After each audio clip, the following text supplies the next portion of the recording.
ഒരു കുട്ടിയോ സെക്സിനാണോ ഇവിടെ കല്യാണം കഴിക്കുന്നത്? അതല്ല.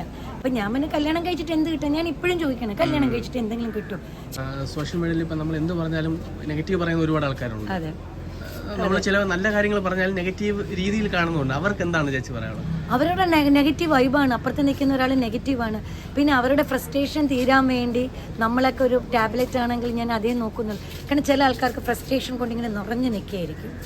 അവർക്ക് മറ്റുള്ളവരുടെ അപ്പുറത്ത് നിൽക്കുന്ന കാരണം അവർക്ക് ഇത് ആവാൻ പറ്റുന്നില്ല. അപ്പോൾ ആ ഫ്രസ്ട്രേഷനിൽ വന്നിട്ട് ഏതോ റൂമിൻ്റെ അകത്തിരുന്ന് ഏതോ ഫേക്ക് അക്കൗണ്ടിൽ നിന്നിട്ട് ഇവർ നെഗറ്റീവ് കമൻസ് ഇടും. അതിടുമ്പോൾ അവർക്കൊരു സന്തോഷമാണ്. ഇപ്പം എൻ്റെ പേരിലൊരു ഞാൻ മെസ്സേജ് നോക്കാറില്ല എന്ന് എന്നെ അടുത്തറിയാവുന്നവർക്കറിയാം. അതെനിക്ക് ആരെയും പ്രൂഫ് ചെയ്യേണ്ട കാര്യമില്ല.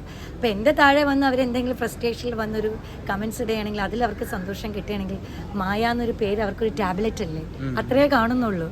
അവരുടെ വൈബ് നെഗറ്റീവാണ്. എന്തും ഏതിനെയും അവർ നെഗറ്റീവായിട്ടേ കാണുള്ളൂ. വിവാഹത്തിനെ കുറിച്ച് ചേച്ചി ഒരു അഭിപ്രായം പറഞ്ഞത് ഭയങ്കരമായിട്ട് വൈറലായിരുന്നു. അത് എനിക്കറിയില്ല. അത് ഞാനൊരു എൻ്റെ കൂടെ അഭിനയിക്കുന്ന ഒരു കുട്ടിയുടെ എൻഗേജ്മെന്റിന് പോയപ്പം മായ ചേച്ചി എന്തുകൊണ്ട് കല്യാണം കഴിച്ചില്ല എന്ന് ചോദിച്ചു. അപ്പം ഞാൻ പിന്നെ കല്യാണം കഴിച്ചിട്ട് എന്ത് കിട്ടും? ഞാൻ ഇപ്പോഴും ചോദിക്കണം, കല്യാണം കഴിച്ചിട്ട് എന്തെങ്കിലും കിട്ടും? ചിലർ പറയും എന്തോ കിട്ടി. ഇവന്മാരുടെ അടുത്തും ചോദിക്കുകയാണ്, അവരുടെ അടുത്ത് ചോദിക്കട്ടെ, അവർക്ക് കല്യാണം കഴിച്ചിട്ട് എന്ത് കിട്ടി? കല്യാണം കഴിച്ചിട്ട് ഒരു കുട്ടിയോ സെക്സിനാണോ ഇവിടെ കല്യാണം കഴിക്കുന്നത്? അതല്ല. രണ്ട് പങ്കാളികൾ ഒത്തൊരുമിച്ച് ഇപ്പം തന്നെ നമുക്കറിയാം, വെട്ടിക്കൊല്ലുന്നു, കുഞ്ഞിനെ കൊല്ലുന്നു. ഇതൊക്കെയാണോ കല്യാണം കഴിച്ചിട്ട്? ഭൂമിയിൽ വരുന്ന കുഞ്ഞുങ്ങളെ കൊല്ലുന്ന എത്ര അമ്മമാർ, അല്ലെങ്കിൽ ഭാര്യയെ പെട്രോൾ അടിച്ച് കൊല്ലുന്നു. ഈ കല്യാണം കഴിച്ചിട്ട് ഇതൊക്കെയാണോ ചെയ്യേണ്ടത്? അല്ല. രണ്ട് പങ്കാളികൾ സുഖമായിട്ട് സന്തോഷമായിട്ട് സുഖത്തിലും ദുഃഖത്തിലും അവർ ഒത്തുചേരണം. ഇന്ന് എത്ര പുരുഷന്മാർക്ക് എത്ര സ്ത്രീകൾക്കാണ് അവിഹിത ബന്ധമുണ്ടെന്ന് നമുക്കറിയാം അല്ലേ? നമ്മളിത് കാണുന്നതല്ലേ? അപ്പം ഞാൻ എൻ്റെ സന്തോഷം എന്ന് പറയുന്നത് ഒരു കല്യാണം കഴിച്ചാൽ അല്ല എനിക്ക് സന്തോഷം കിട്ടുന്നത്. എൻ്റെ സന്തോഷം, എൻ്റെ ദുഃഖം, എൻ്റെ വേദനയൊക്കെ എൻ്റെ കയ്യിലാണ്. ഏതെടുക്കണമെന്ന് ഞാനാണ് അറിയേണ്ടത്.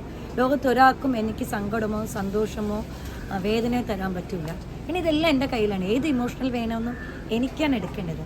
അപ്പം ഞാൻ കല്യാണം കഴിക്കാത്തതാണ് ഇവിടുത്തെ കേരളത്തിൽ വലിയ പ്രശ്നം. എനിക്കറിയില്ല.